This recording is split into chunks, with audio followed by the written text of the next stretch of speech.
Hello, everyone. To answer your question, Gigawatts, I'm going to try to do a Space Marine 2 stream around 7 p.m. Eastern tomorrow with Cowman. I told him I wanted to do it on the early side, so I'm going to try to do a gaming stream and a reading stream. But welcome, everyone. Thank you for hanging out with me. Yes, you come for them jeans, basically. But anyway, so as I said in the description, we barely escaped detection of the Black Riders on the last stream, and now we find ourselves on a shortcut to mushrooms. So without further ado, let us begin Chapter 4, A Shortcut to Mushrooms. In the morning, Frodo woke refreshed. He was lying in a bower made by a living tree with branches laced and drooping to the ground. His bed was of fern and grass, deep and soft and strangely fragrant. The sun was shining through the fluttering leaves, which were still green upon the tree. He jumped up and went out. Sam was sitting on the grass near the edge of the wood. Pippin was standing, studying the sky and weather. There was no sign of the elves.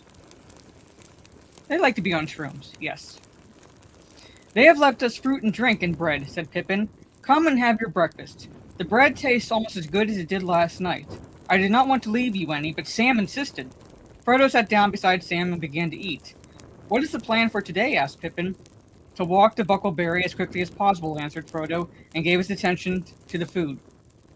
Do you think we shall see anything of those riders? Asked Pippin cheerfully. Under the morning sun, the prospect of seeing a whole troop of them did not seem very alarming to him. Yes, probably, said Frodo, not liking the reminder, but I hope to get across the river without their seeing us. Did you find anything out about them from Gildor? Not much. Only hints and riddles, said Frodo evasively. Did you ask about the sniffing? We didn't discuss it, said Frodo with his mouth full. You should have. I'm sure it is very important. In that case, I'm sure Gildor would have refused to explain it, said Frodo sharply. And now leave me in peace for a bit. I don't want to answer a string of questions while I'm eating. I want to think. Good heavens, said Pippin. At breakfast? He walked away towards the edge of the green. From Frodo's mind, the bright morning, treacherously bright, he thought, had not banished the fear of pursuit, and he pondered the words of Gildor. The merry voice of Pippin came to him. He was running on the green turf and singing. No, I could not, he said to himself. It is one thing to take my young friends walking over the Shire with me until we are hungry and weary, and food and bed are sweet.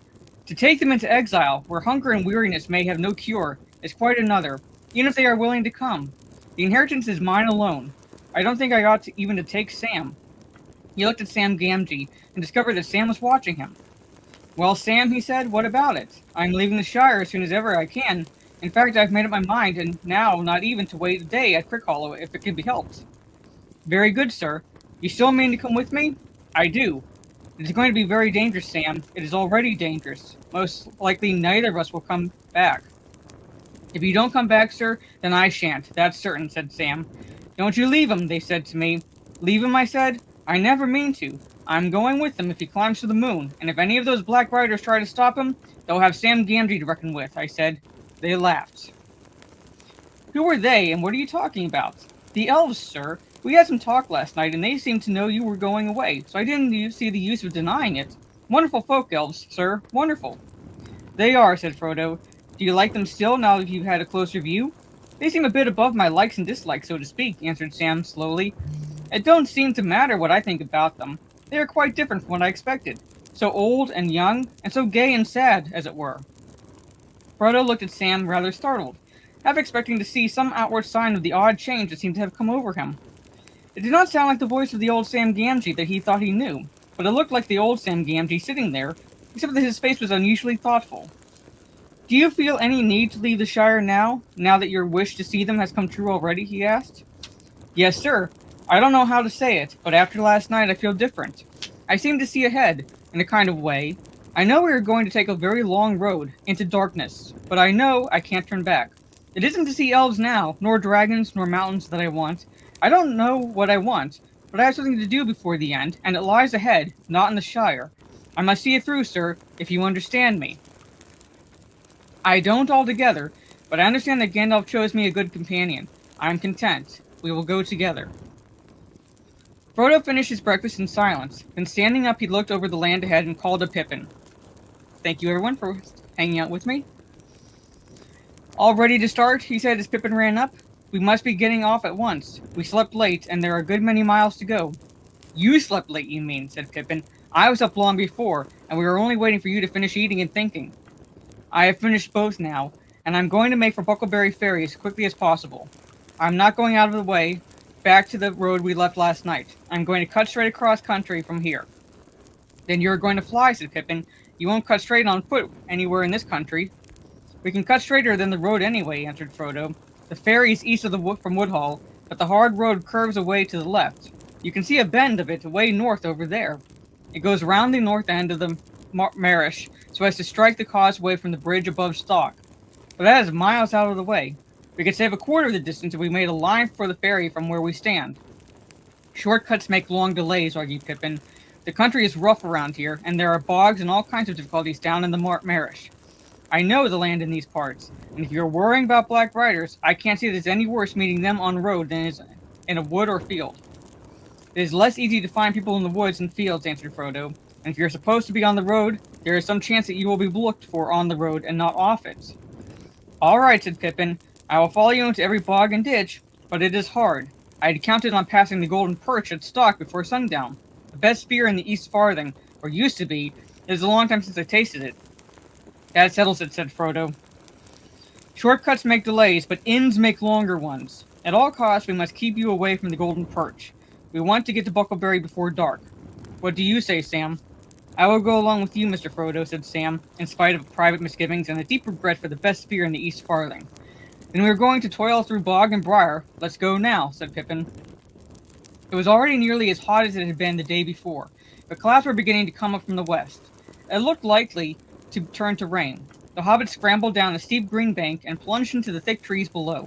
Their course had been chosen to leave Woodhall to their left, and to cut slanting through the woods that clustered through the eastern side of the hills until they reached the flats beyond. Then they could make straight for the ferry, over country that was open, except for a few ditches and fences. Frodo reckoned that he had 18 miles to go in a straight line. He soon found that the thicket was closer and more tangled than it had appeared. There were no paths in the undergrowth, and they did not get on very fast. When they had struggled to the bottom of the bank, they found a stream running down from the hills behind in a deeply dug bed, with steep slippery sides overhung with brambles. Most inconveniently, it cut across the line they had chosen. They could not jump over it, nor indeed get across it at all without getting wet, scratched, and muddy. They halted, wondering what to do. "First check," said Pippin, smiling grimly. Sam Gamgee looked back.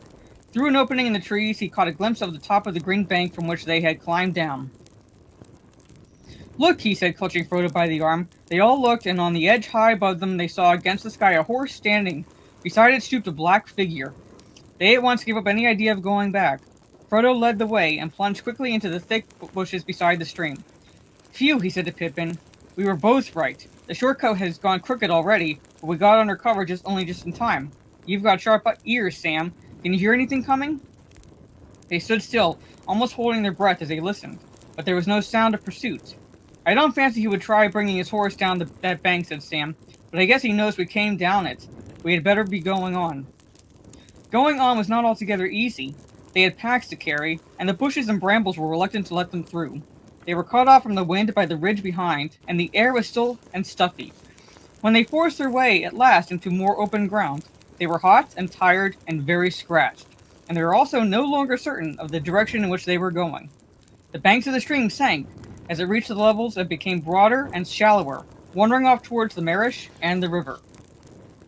"Why, this is Stockbrook," said Pippin. "If we are going to try and get back onto our course, we must cross at once and bear right." They waded the stream and hurried over a wide open space, rush-grown and treeless, on the further side. Beyond that they came again to a belt of trees, tall oaks, for the most part, with here and there an elm tree or an ash. The ground was fairly level, and there was little undergrowth, but the trees were too close for them to see far ahead.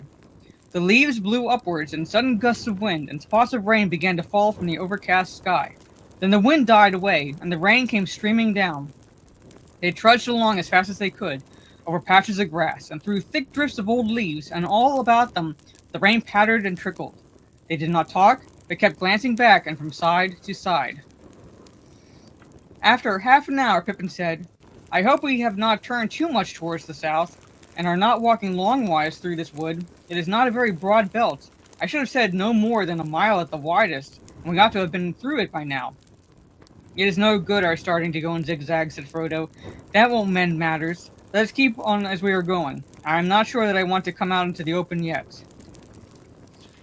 They went on for perhaps another couple of miles. Then the sun gleamed out of ragged clouds again, and the rain lessened. It was now past midday, and they felt it was high time for lunch. They halted under an elm tree.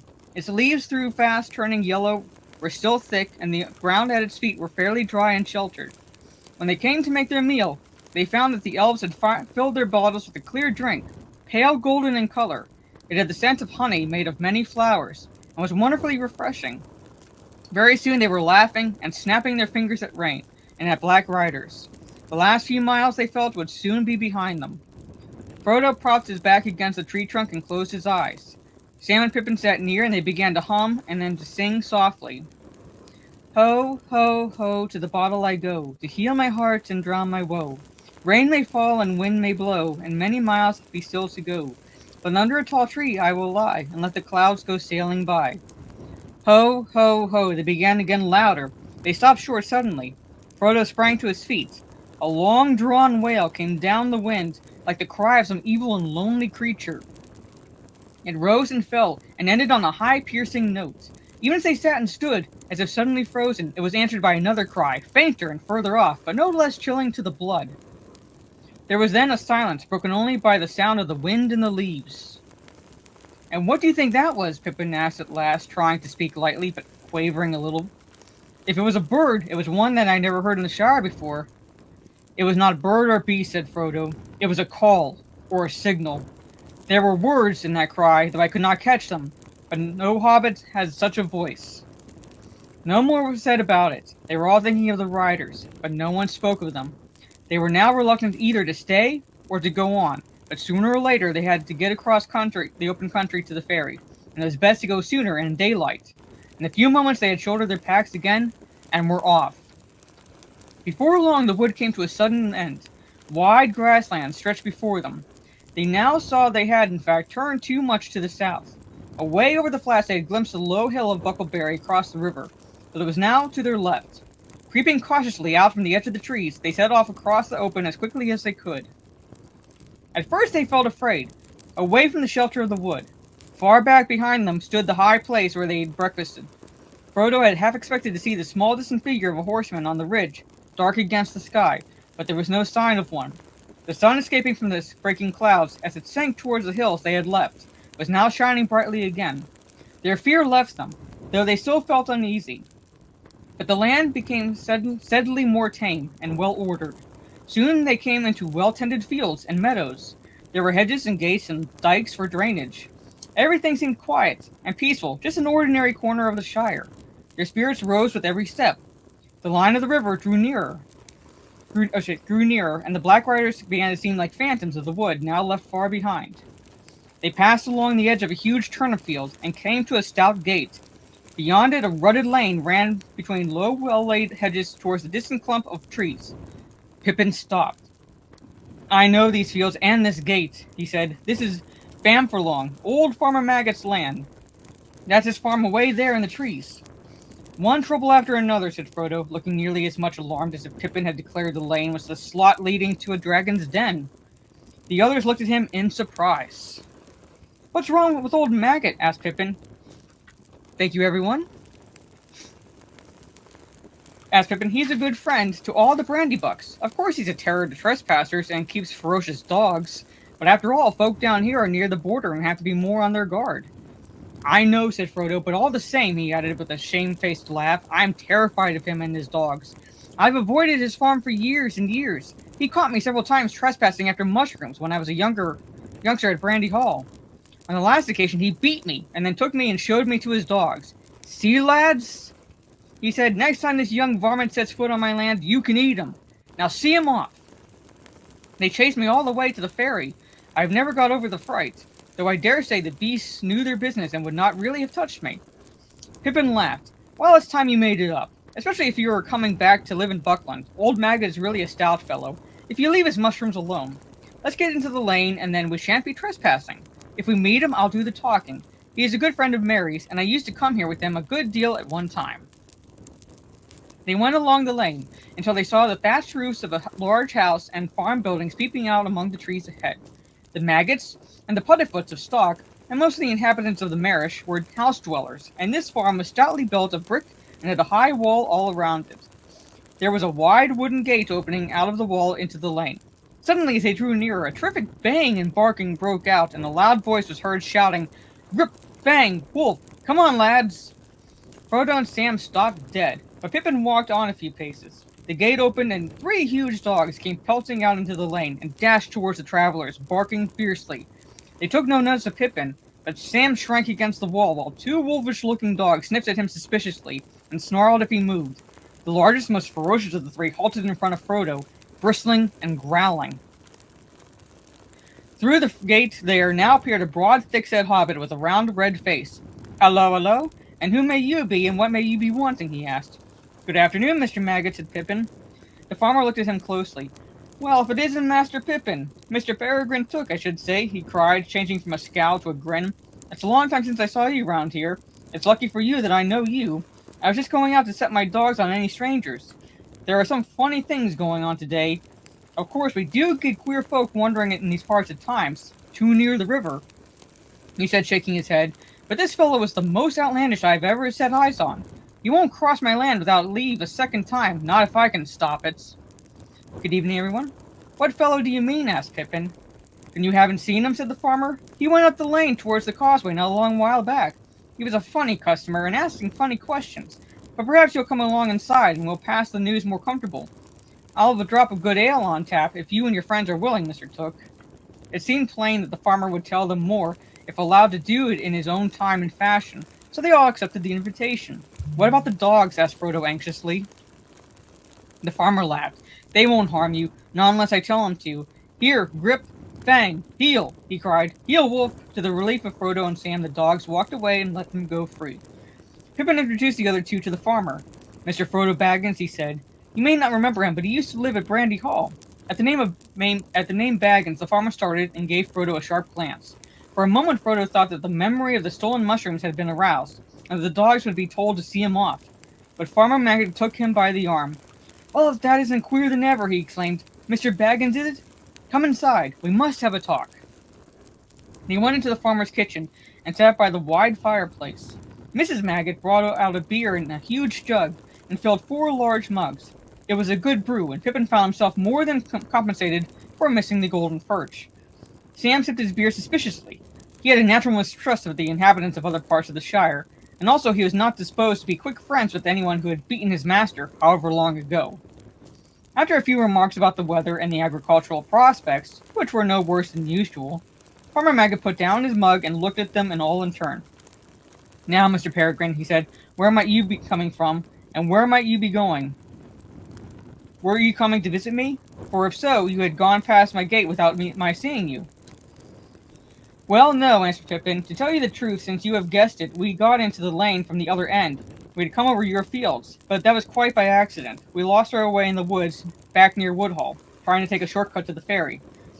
"If you were in a hurry, the road would have served you better," said the farmer, "but I wasn't worrying about that. You have leave to walk over my land, if you have a mind, Mr. Peregrine. And you, Mr. Baggins, though I dare say you still like mushrooms." He laughed. "Ah, yes, I recognize the name. I recollect the time when young Frodo Baggins was one of the worst young rascals of Buckland. But it wasn't mushrooms I was thinking of. I had just heard the name Baggins before you turned up. What do you think that funny customer asked me?" They waited anxiously for him to go on.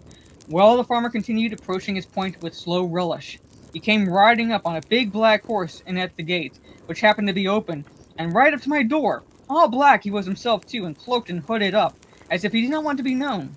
Now what in the Shire can he want? I thought to myself. We don't see so many big folk over the border, and anyway, I've never heard of any like this black fellow. 'Good day to you,' I says, going out to him. 'This lane don't lead anywhere, and wherever you may be going, your quickest way will be back to the road.' I didn't like the looks of him, and when Grip came out, he took one sniff and let out a yelp as if he'd been stung. He put down his tail and bolted off howling. That black fellow sat quite still. 'I come from yonder,' he said, slow and stiff-like, pointing back west over my fields, if you please. 'Have you seen Baggins?' he asked in a queer voice, and bent down towards me. I could not see any face, for his hood fell down so low, and I felt a sort of shiver down my back. But I did not see why he should be coming riding over my land so bold. Be off, I said. There are no Baggins here. You're in the wrong part of the Shire. You had better go back west to Hobbiton, but you can go by road this time. Baggins has left, he answered in a whisper. He is coming. He is not far away. I wish to find him. If he passes, will you tell me? I will come back with gold. No, you won't, I said. You'll go back where you belong, double quick. I give you 1 minute before I call my dogs. He gave a sort of hiss. It might have been laughing, and it might not. Then he spurred his great horse right at me, and I jumped out of the way only just in time. I called the dogs, but he swung off and rode through the gates and up the lane towards the causeway, like a bolt of thunder. What do you think of that? Frodo sat a moment looking at the fire, but his only thought was how on earth would they reach the ferry? I don't know what to think, he said at last. Then I'll tell you what to think, said Maggot. You should never have gone mixing yourself up with Hobbiton folk, Mr. Frodo. Folk are queer up there. Sam stirred in his chair and looked at the farmer with an unfriendly eye. But you were always a reckless lad. When I heard you'd left the brandy bucks and gone off to that old Mr. Bilbo, I said you were going to find trouble. Mark my words, this all comes of those strange doings of Mr. Bilbo's. His money was got in some strange fashion in foreign parts, they say. Maybe there is some that want to know what has become of the gold and jewels that he buried in the Hill of Hobbiton, as I hear. Frodo said nothing. The shrewd guesses of the farmer were rather disconcerting. Welcome, everyone. Well, Mr. Frodo, Maggot went on, I'm glad you have had the sense to come back to Bookland. My advice is, stay there, and don't get mixed up with these outlandish folk. You'll have friends in these parts. If any of these black fellows come after you again, I'll deal with them. I'll say you're dead, or I've left the Shire, or anything you like. And that might be true enough, for as like as not, it's old Mr. Bilbo they want news of. Maybe you're right, said Frodo, avoiding the farmer's eye and staring at the fire. Maggot looked at him thoughtfully. Well, I see you have ideas of your own, he said. It is as plain as my nose that no accident brought you and that rider here on the same afternoon. And maybe my news was no great news to you after all. I'm not asking you to tell me anything you have in mind to keep to yourself, but I see you are in some kind of trouble. Perhaps you are thinking it won't be too easy to get to the ferry without being caught. I was thinking so, said Frodo. But you've got to try and get there, and it won't be done by sitting and thinking, so I'm afraid we must be going. Thank you very much indeed for your kindness. I've been in terror of you and your dogs for over 30 years, Farmer Maggots, though you may laugh to hear it. It's a pity, for I've missed a good friend, and now I'm sorry to leave so soon. But I'll come back, perhaps, one day, if I get a chance. You'll be welcome when you come, said Maggot, but now I've a notion. It's near sundown already, and we are going to have our supper, for we mostly go to bed soon after the sun. If you and Mr. Peregrine and all could stay and have a bite with us, we would be pleased. And so should we, said Frodo, but we must be going at once, I'm afraid. Even now it'll be dark before we can reach the ferry. But wait a minute. I was going to say, after a bit of supper, I'll get out a small wagon and drive you all to the ferry. That will give you a good step, and it might also save you trouble of another sort. Frodo now accepted the invitation gratefully, to the relief of Pippin and Sam. The sun was already behind the western hills, and the light was failing. 2 of Maggot's sons and his 3 daughters came in, and a generous supper was laid on a large table. The kitchen was lit with candles, and the fire was mended. Mrs. Maggot bustled in and out. 1 or 2 other hobbits belonging to the farm household came in. In a short while, 14 sat down to eat. There was beer in plenty, and a mighty dish of mushrooms and bacon, besides much other solid farmhouse fare. The dogs lay by the fire and gnawed rinds and cracked bones. When they had finished, the farmer and his sons went out with a lantern and got the wagon ready. It was dark in the yard when the guests came out. They threw their packs on board and climbed in. The farmer sat down in the driving seat and whipped up his 2 stout ponies. His wife stood in the light of the open door. You be careful of yourself, Maggot, she called. Don't go arguing with any foreigners, and come straight back. I will, said he, and drove out of the gate. There was now no breath of wind stirring, the night was still and quiet, and a chill was in the air. They went without lights and took it slowly. After a mile or 2, the lane came to an end, crossing a deep dike and climbing a short slope up onto the high-banked causeway. Maggot got down and took a good look either way, north and south, but nothing could be seen in the darkness, and there was not a sound in the still air. Thin strands of river mist were hanging above the dikes and crawling over the fields. It's going to be thick, said Maggot, but I'll not light my lanterns till I turn for home. We'll hear anything on the road long before we meet it tonight. It was 5 miles or more from Maggot's Lane to the ferry. The hobbits wrapped themselves up, but their ears were strained for any sound above the creak of the wheels and the slow clop of the ponies' hoofs. The wagon seemed slower than the snail to Frodo. Beside him, Pippin was nodding towards sleep, but Sam was staring forwards in the rising fog. They reached the entrance to the ferry lane at last. It was marked by two tall white posts that suddenly loomed up on their right. Farmer Maggot drew up his ponies, and the wagon creaked to a halt. They were just beginning to scramble out when suddenly they heard what they had all been dreading. Hooves on the road ahead. The sound was coming towards them. Maggot jumped down and stood holding the ponies' heads and peering forward into the gloom. Clip clop came the approaching rider. The fall of the hooves sounded loud in the still, foggy air. "You'd better be hidden, Mr. Frodo," said Sam anxiously. "You get down in the wagon and cover up with blankets, and we'll send this rider to the rightabouts." He climbed out and went to the farmer's side. Black riders would have to ride over him to get near the wagon. Clop, clop, clop, clop. The rider was nearly on them. "Hello there," called Farmer Maggot. The advancing hooves stopped short. They thought they could dimly guess a dark-cloaked shape in the mist, a yard or two ahead. "Now then," said the farmer, throwing the reins to Sam and striding forward. "Don't you come a step nearer. What do you want, and where are you going?" "I want Mr. Baggins." "Have you seen him?" said a muffled voice. But the voice was the voice of Merry Brandybuck. A dark lantern was uncovered, and its light fell on the astonished face of the farmer. "Mr. Merry," he cried. "Yes, of course. Who did you think it was?" said Merry, coming forward. As he came out of the mists and their fear subsided, he seemed suddenly to diminish to ordinary hobbit size. He was riding a pony, and a scarf was swathed around his neck and over his chin to keep out the fog. Frodo sprang out of the wagon to greet him. "So there you are at last," said Merry. "I was beginning to wonder if you would turn up at all today, and I was just going back to supper. When it grew foggy, I came across and rode up towards Stock to see if you had fallen in any dishes. But I am blessed if I know which way you have come. Where did you find them, Mr. Maggot? In your duck pond?" "No, I caught them trespassing," said the farmer, "and nearly set my dogs on them. But they'll tell you all the story, I've no doubt. Now if you'll excuse me, Mr. Merry, and Mr. Frodo and all, I'd best be turning for home. Mrs. Maggot will be worrying with the nights getting thick." He backed the wagon into the lane and turned it. "Well, good night to you all," he said. "It's been a queer day and no mistake, but all's well as ends well, though perhaps we should not say that until we reach our own doors. I'll not deny that I'll be glad when I do." He lit his lanterns and got up. Suddenly he produced a large basket from under the seat. "I was nearly forgetting," he said. "Mrs. Maggot put this up for Mr. Baggins, with her compliments." He handed it down and moved off, followed by a chorus of thanks and good nights. He watched the pale rings of light around his lanterns as they dwindled into the foggy night. Suddenly Frodo laughed. From the covered basket he held, the scent of mushrooms was rising. So thank you all. That's the end of Chapter 4. So I'm going to take a quick drink. I'll begin Chapter 5, A Conspiracy Unmasked.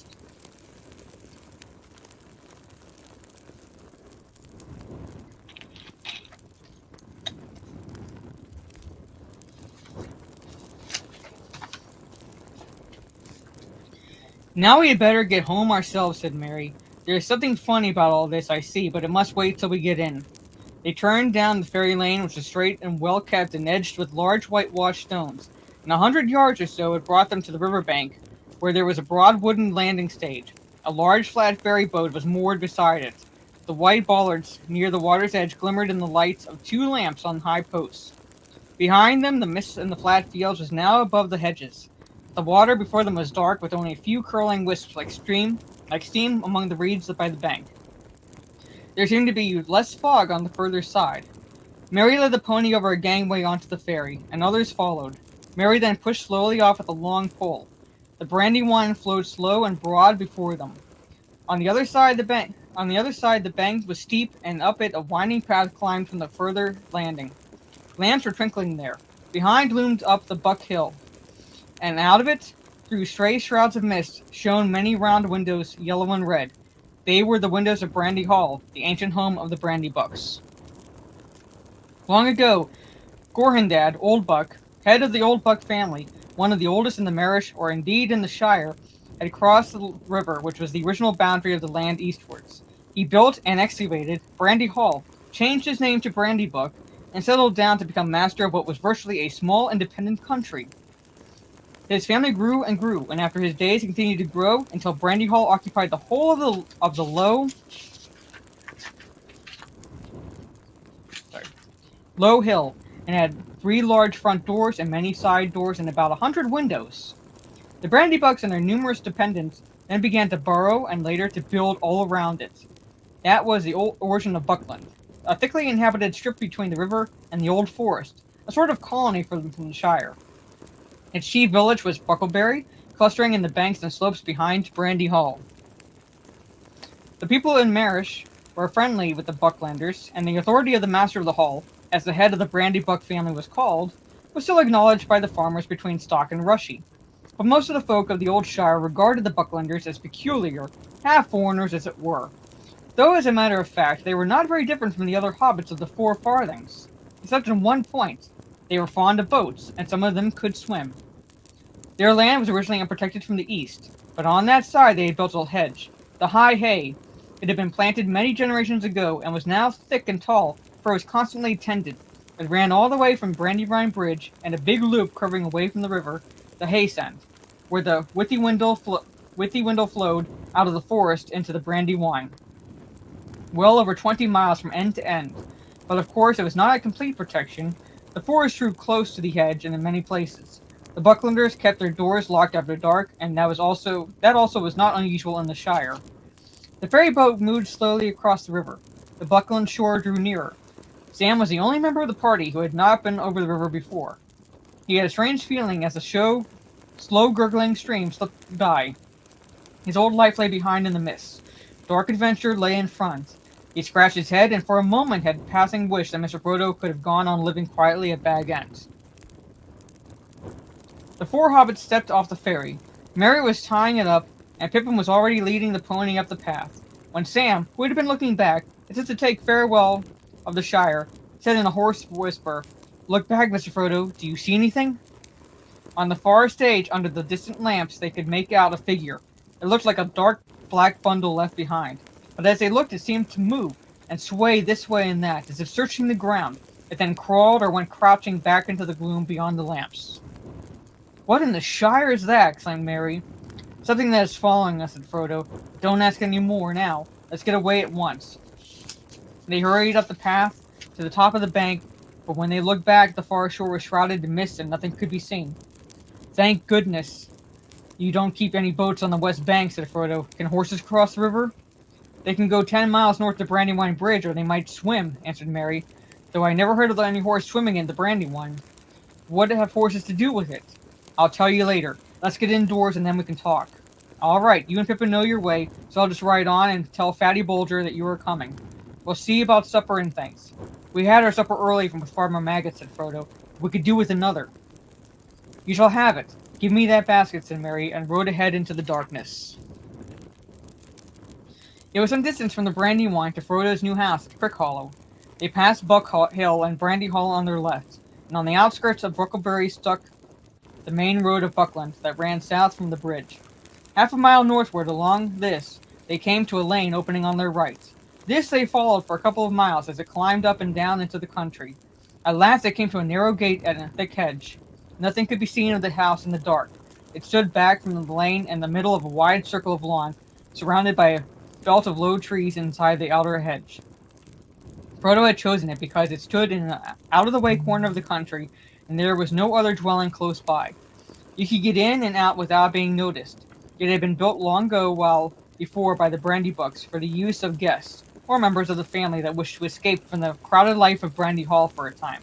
It was an old-fashioned countrified house, as much like Hobbit Hole as possible. It was long and low, with no upper story, and it had a roof of turf, round windows, and a large round door. As they walked up the green path from the gates, no light was visible. The windows were dark and shuttered. Frodo knocked on the door, and Fatty Bulger opened it. A friendly light streamed out. They slipped in quickly and shut themselves in the light inside. They were in a wide hall with doors on either side. In front of them, a passage ran back down the middle of the house. "Again, welcome, everyone." "Well, what do you think of it?" asked Merry, coming up the passage. "We have done our best in the short time to make it look like home. After all, Fatty and I only got here with the last cartload yesterday." Frodo looked round. It did look like home. Many of his own favorite things, or Bilbo's things, they reminded him sharply of him in their new setting, were arranged as nearly as possible as they had been at Bag End. It was a pleasant and comfortable, welcoming place, and he found himself wishing that he was really coming here to settle down in quiet retirement. It seemed unfair to have put his friends to all this trouble, and he wondered again how he was going to break the news to them that he must leave them so soon, indeed at once. Yet that would have to be done at that very night, before they all went to bed. "It's delightful," he said with an effort. "I hardly feel that I have been moved at all." The travelers hung up their cloaks and piled their packs on the floor. Mary led them down the passage and threw open a door at the far end. Firelight came out and a puff of steam. "A bath!" cried Pippin. "Oh, blessed Meriadoc!" "Which order shall we go in?" said Frodo. "Eldest first or quickest first?" "You'll be the last either way, Master Peregrine." "Trust me to arrange things better than that," said Mary. "We can't begin life at Crickhall with a quarrel over baths. In that room there are 3 tubs, and a copper full of boiling water. There are also towels, mats, and soap. Get inside and be quick." Mary and Fatty went into the kitchen on the other side of the passage and buried themselves with the final preparations for a late supper. Snatches of competing songs came from the bathroom, mixed with the sound of splashing and wallowing. The voice of Pippin was suddenly lifted up above the others in one of Bilbo's favorite bath songs. "Sing hey for the bath at close of day, that washes the weary mud away. A loon is he that will not sing, O water hot is a noble thing. O sweet is the sound of falling rain, and the brook that leaps from hill to plain. But better than rain are rippling streams, and water hot that smokes and steams. O water cold we may pour at need, down a thirsty throat and be glad indeed. But better is beer if drink we lack, and water hot pour down the back.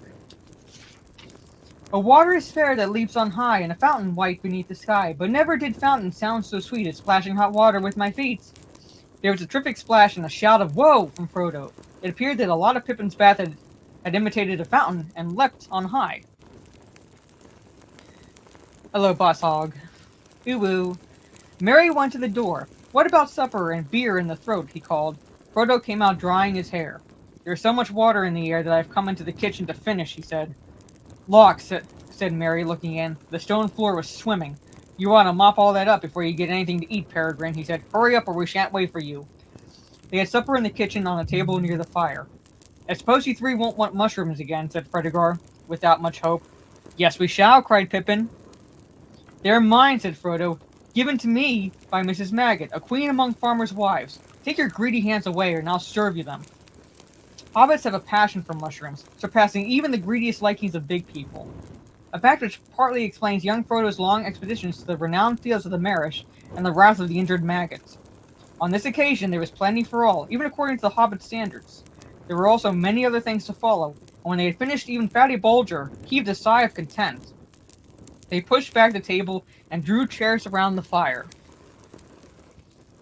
"We'll clear up later," said Mary. "Now tell me all about it. I guess that you have been having adventures, which was not quite fair without me.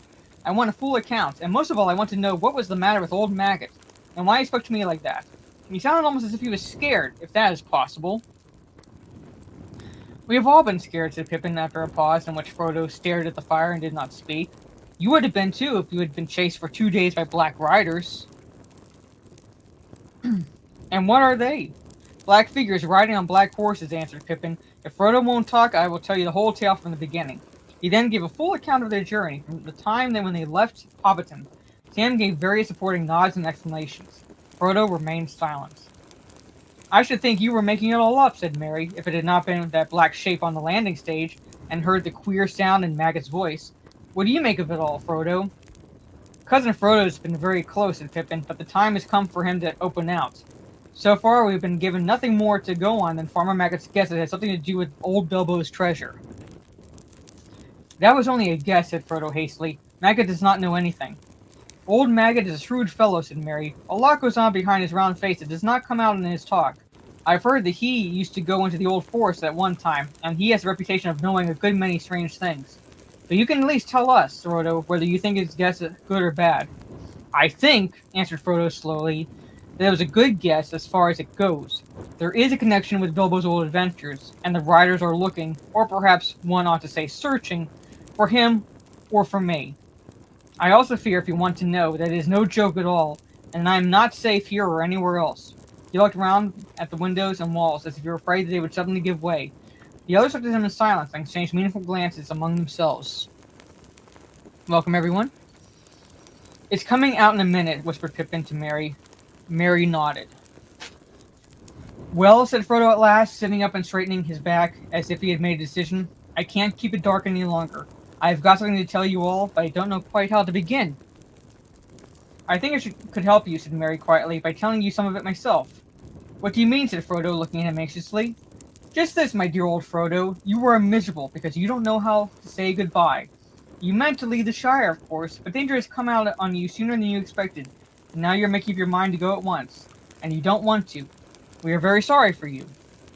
Frodo opened his mouth and shut it again. His look of surprise was so comical that they laughed. Dear old Frodo, said Pippin, did you really think you had thrown dust in all our eyes? You have not been nearly careful or clever enough for that. You have obviously been planning to go and saying farewell to all your haunts all this year since April. We have constantly heard you muttering, shall I ever look down into that valley again, I wonder? And things like that. And pretending that you had come to the end of your money, and actually selling your beloved Bag End to those Sackville Bagginses, and all those close talks with Gandalf. Good heavens, said Frodo, I thought I had been both careful and clever. I don't know what Gandalf would say. It's all the Shire discussing my departure then? Oh no, said Merry, don't worry about that. The secret won't keep for long, of course, but at present it is, I think, only known to us conspirators. After all, you must remember that we know you well, and are often with you. We can usually guess what you were thinking. I knew Bilbo too. To tell you the truth, I have been watching you rather closely ever since he left. I thought you would go after him sooner or later. Indeed, I expected you to go sooner, and lately we have been very anxious. We have been terrified that you might give us the slip, and go off suddenly. All on your own, like he did. Ever since the spring, we have kept our eyes open, and done a good deal of planning on our own account. You are not going to escape so easily. But I must go, said Frodo. It cannot be helped, dear friends. It is wretched for us all. But there's no use you trying to keep me. Since you have guessed so much, please help me and do not hinder me. You do not understand, said Merry. You must go, and therefore we must too. Merry and I are coming with you. Sam is an excellent fellow, and would jump down a dragon's throat to save you, if he did not trip over his own feet. But you will need more than one companion in your dangerous adventure. My dear and most beloved Hobbit, said Frodo, deeply moved. But I could not allow it. I decided that long ago, too. You speak of danger, but you do not understand. This is no treasure hunt. No there and back journey. I am flying from deadly peril into deadly peril. Of course we understand, said Merry firmly. That is why we have decided to come. We know the ring is no laughing matter. We are going to do our best to help you against the enemy. The ring, said Frodo, not completely amazed. Yes, the ring, said Merry. My dear old Hobbit, you don't allow for the inquisitiveness of friends. I have known about the existence of the ring for years. Before Bilbo went away, in fact. But since you obviously regarded it as a secret, I kept the knowledge in my head, until we formed our conspiracy. I did not know Bilbo, of course, as well as I know you. I was too young, and he was also more careful. But he was not careful enough. If you want to know how I first found out, I will tell you. Go on, said Frodo faintly. It was the Sackville Bagginses that were his downfall, as you might expect. One day, a year before the party, I happened to be walking along the road when I saw Bilbo ahead. Suddenly in the distance, the SBs appeared, coming towards us. Bilbo slowed down, and then, hey, presto! He vanished. I was so startled that I had hardly had the wits to hide myself in a more ordinary fashion, but I got through the hedge and walked along the field inside. I was peeping through it into the road after the SBs had passed, and I was looking straight at Bilbo when he suddenly reappeared. I caught a glimpse of gold as he put something back into his trouser pockets. After that, I kept my eyes open. In fact, I confess that I spied. But you must admit that it was very intriguing, and I was only in my teens. I must be the only one in the Shire besides you, Frodo, that has ever seen the old fellow's secret book. You have read his book? Cried Frodo. Good heavens above, is nothing safe? Not too safe, I should say, said Merry, but I've only had one rapid glance, and that was difficult to get. He never left the book about. I wonder what became of it. I should like another look. Have you got it, Frodo? No, it was not at Bag End. He must have taken it away. Well, as I was saying, Merry proceeded, I kept my knowledge to myself until the spring when things got serious. Then we formed our conspiracy. As we were serious too and meant business, we have not been too scrupulous. You're not very easy enough to crack, and Gandalf is worse. But if you want to be introduced to our chief investigator, I can produce him. Where is he? Said Frodo, looking around as if he expected a masked and sinister figure to come out of the cupboard. Step forward, Sam, said Merry, and Sam stood up with a face scarlet up to the ears. Here's our collector of information, and he collected a lot, I can tell you, before he was finally caught. After which I may say he seemed to regard himself as on parole, and dried up. Sam, cried Frodo, feeling that amazement could go no further, and quite unable to decide whether he was felt angry, amused, relieved, or merely foolish. Yes, sir, said Sam, begging your pardon, sir, but I meant no wrong to you, Mr. Frodo, nor did Mr. Gandalf, for that matter. He has some sense, mind you, and when he said go alone, he said no, take someone as you can trust. But it does not seem that I can trust anyone, said Frodo. Sam looked at him unhappily. It all depends on what you want, put in Merry. You can trust us to stick to you through thick and thin, to the bitter end, and you can trust us to keep any secret of yours, closer than you keep it yourself. But you cannot trust us to let you face trouble alone, and go off without a word. We are your friends, Frodo. Anyway, there it is. We know most of what Gandalf has told you. We know a good deal about the ring. We are horribly afraid. We are coming with you, or following you like hounds. And after all, sirs, added Sam, you did ought to take the elves' advice. Gildor said you should take them as was willing, and you can't deny it. I don't deny it, said Frodo, looking at Sam, who was now grinning. I don't deny it. But I'll never believe you are sleeping again, whether you snore or not. I shall kick you hard to make sure. You are a set of deceitful scoundrels, he said, turning to the others. But bless you, he laughed, getting up and waving his arms. I give in. I will take Gildor's advice. If the danger were not so dark, I should dance for joy. Even so, I cannot help feeling happy. Happier than I have felt for a long time. I had dreaded this evening. Good, that's settled. 3 cheers for Captain Frodo and company, they shouted, and they danced around him. Merry and Pippin began a song, which they had apparently got ready for the occasion. It was made on the model of the dwarf song that started Bilbo on his adventures long ago, and went to the same tune. Farewell we call to hearth and hall, through the wind may blow and rain may fall. We must away ere break of day, far over wood and mountain tall, to Rivendell where elves yet dwell, in glades beneath the misty fell. Through moor and waste we ride in haste, and whither then we cannot tell.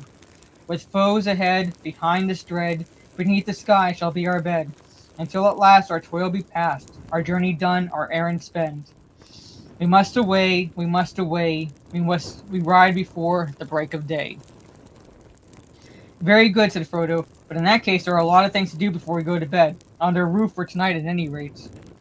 Oh, that was poetry, said Pippin. Do you really mean to start before the break of day? I don't know, answered Frodo. I fear those Black Riders, and I am sure it was unsafe to stay in one place long, especially in a place to which is known I was going.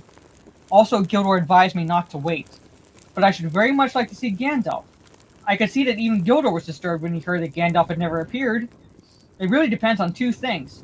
How soon could the riders get to Bucklebury, and how soon could we get off? It will take a good deal of preparation. The answer to the second question, said Merry, is that we could get off in an hour. I've prepared practically everything. There are 5 ponies in a stable across the fields. Stores and tackles are all packed, except for a few extra clothes and the perishable food. It seems to have been very deficient conspiracy, said Frodo. But what about the Black Riders? Would it be safe to wait one day for Gandalf? That all depends on what you think the riders would do if they found you here, answered Merry. They could have reached here by now, of course, if they were not stopped at the north gate, where the hedge runs down to the riverbank, just this side of the bridge. The gate guards would not let them through by night, but they might break through. Even in the daylight, they would try to keep them out, I think, at any rate, until they got a message through to the master of the hall. For they would not like the look of the riders.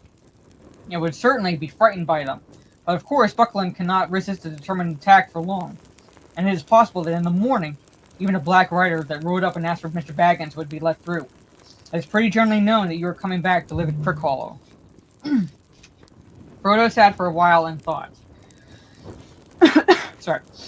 I've made up my mind, he said, finally. I'm starting tomorrow, as soon as it is light. But I'm not going by road. It would be safer to wait here than that. If I go through the north gate, my departure from Buckland will be known at once, instead of being secret for several days at least, as it might be.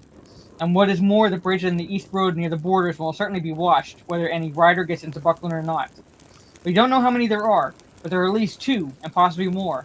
The only thing to do is to go off in a quite unexpected direction.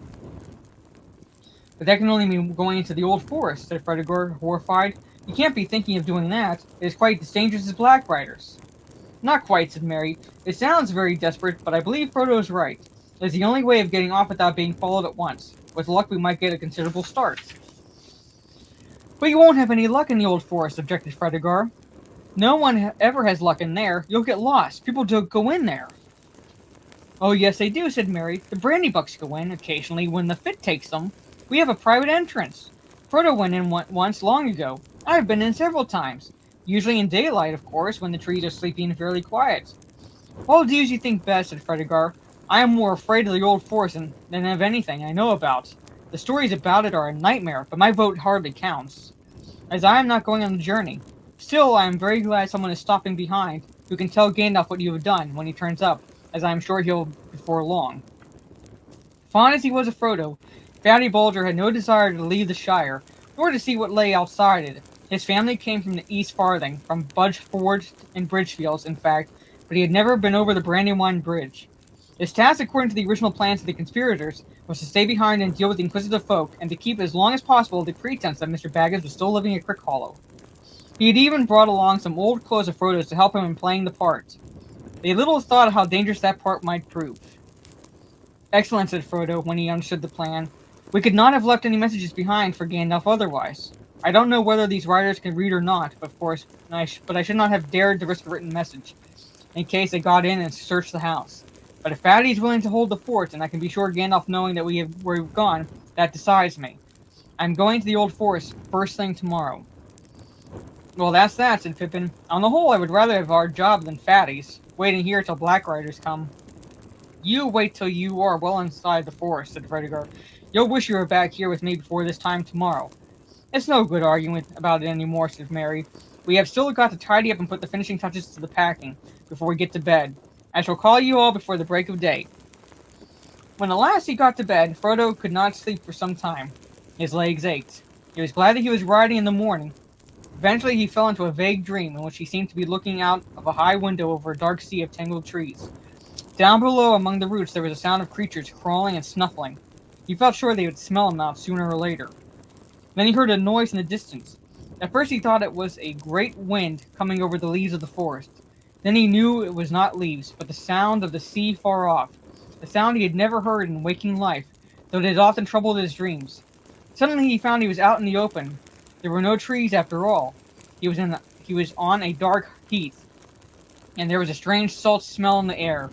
Looking up, he saw before him a tall white tower, standing alone on a high ridge. A great desire came over him to climb the tower and see the sea. He started to struggle up the ridge towards the tower, but suddenly a light came in the sky, and there was a noise of thunder. And that's where we have to end on the cliffhanger, ladies and gentlemen, because that ends Chapter 5. So we've taken a shortcut to mushrooms, and we've unlocked a conspiracy. So next reading stream, we will begin Chapter 6, The Old Forest, where we'll meet a particular character who was, rather sadly to most people, left out of the films.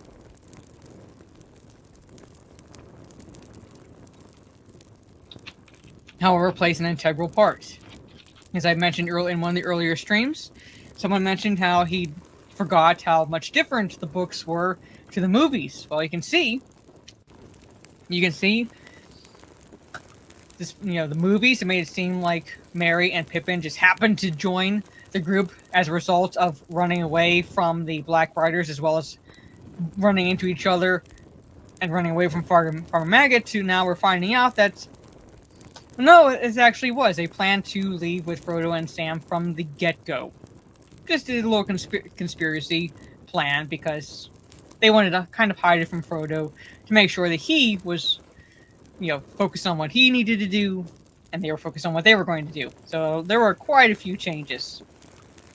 As I said also, if you were to adapt literally from page to screen, it would be plagiarism. So some liberties would have had to be taken for time and so forth. But at any rate, yes. So sorry, Topher, but at any rate, hope you enjoyed listening to this stream. Hope you enjoyed the replay of listening to this stream wherever you are. And like I said, next stream I'll read Chapter 6, entitled The Old Forest. I think it's, to answer your question, Jiggerot, I think it's partly changes due to time, partly, as I said, because if you were to literally adapt from page to screen, it would be plagiarism. So some liberties are generally taken when it comes to adapting from one medium to another. Some are unforgivable, but others you can forgive, as I said, because of time and everything. So, like I said, so thank you again to everyone. Hope you have a good rest of your day, evening, wherever you are in the world, and I hope to see you all tomorrow both on the gaming stream, hopefully around 7 p.m. Eastern, while I'll be attempting Space Marine 2, and then later on after that stream, the reading stream for Chapter 6, The Old Forest. So take care, good night, stay safe, and peace.